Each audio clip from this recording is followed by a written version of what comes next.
This week you are reading Chapter 5 in the textbook, The American Revolution. This chapter begins with an extensive discussion of the fighting of the Revolutionary War. It talks about the challenges that both the British and the Americans faced and the strategies used on both sides. And it also describes some of the major turning points and battles in the war.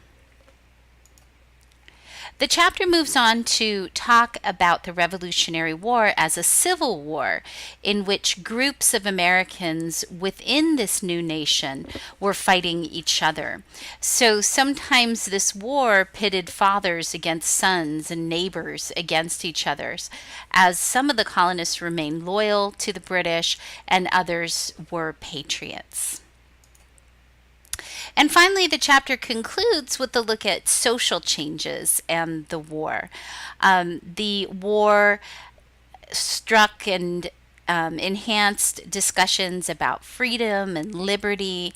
Some women began to talk about freedom from the tyranny of men, but very few men listened. Native Americans moved further away from equality in North America as the victory of the United States was devastating to Native Americans.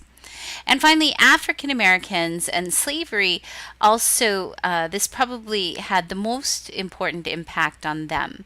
The discussions of liberty and freedom led many Americans to start reevaluating slavery. And in fact, in many of the northern states, they abolished slavery fairly soon after the American Revolution.